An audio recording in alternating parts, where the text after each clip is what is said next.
We put so much emphasis on having wealth, money, power, and we think that that is what is success in this world. But in reality, that is the crux of the problem. Because that leads us to arrogance.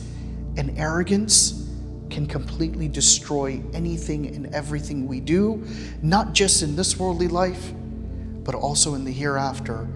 And we can also harm those that we love because we get blinded with thinking that we are someone and something.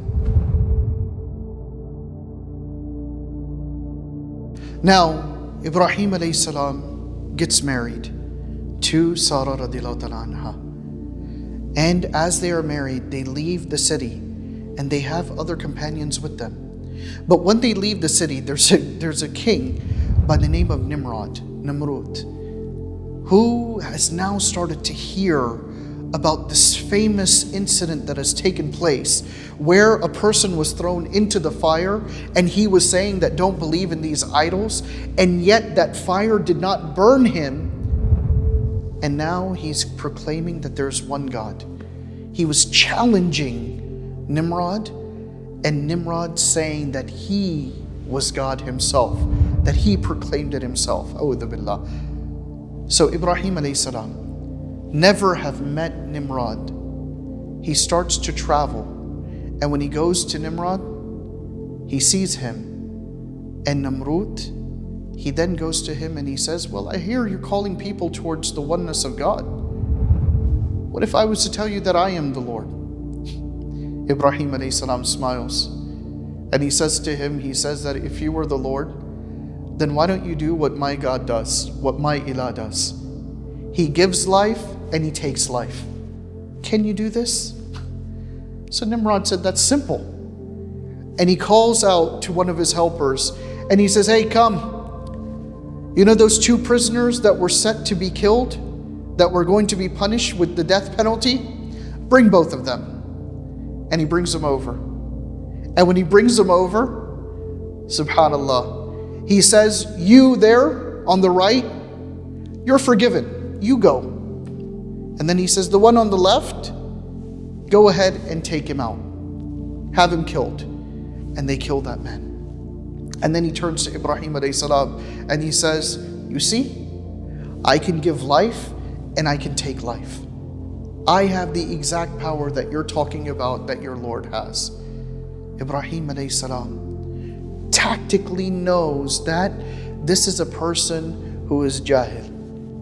And the only way you can defeat someone that is not astute, who has his own way of thinking, in order for him to prove himself, even though he knows he's wrong, you have to take a different angle.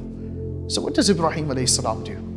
Ibrahim alayhi salam says that, well, if you are the Lord, my Lord, my Allah, He raises the sun from the east and He makes it set in the west. So if you are that powerful, then why don't you make the sun rise from the west and set in the east? Nimrod stands completely quiet because he knows he doesn't have the power to do that. Completely embarrassed, he gets angry.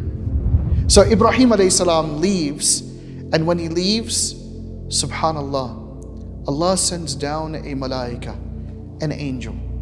And when He sends down the angel goes to Nimrod, and he says to him, he says, believe in the oneness of Allah. And Nimrod says, why should I? I am Ilah.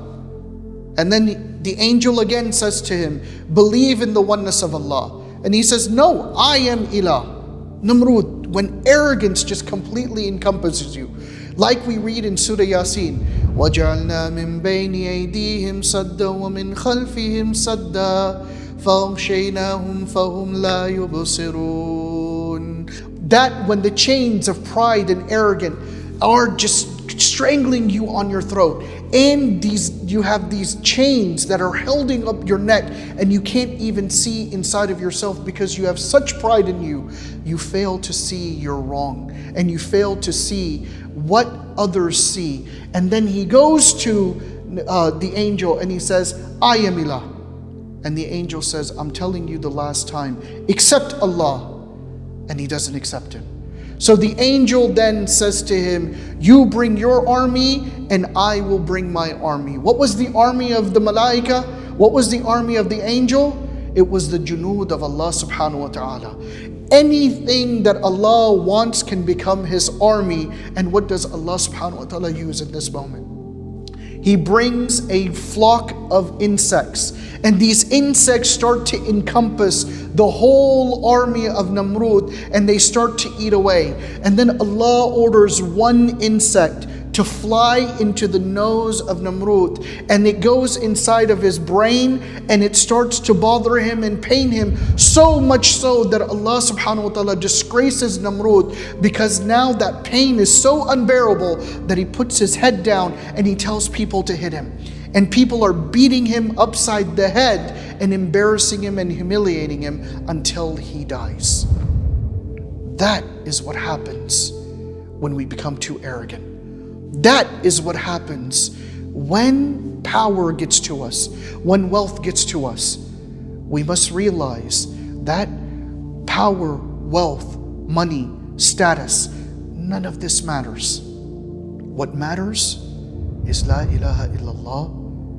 With us, Muhammad Rasulullah sallallahu alaihi wasallam. We have to be focused on who is our ilah and not make it in a situation where we will be destroyed in this world and in the hereafter.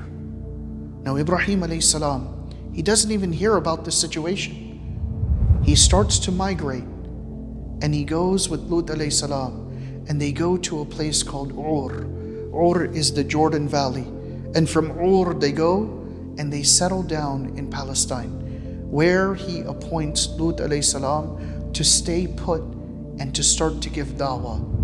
And him and Sarah decide that they're going to go and spread the message to another land. And that land is a very far off land that we will all be surprised with.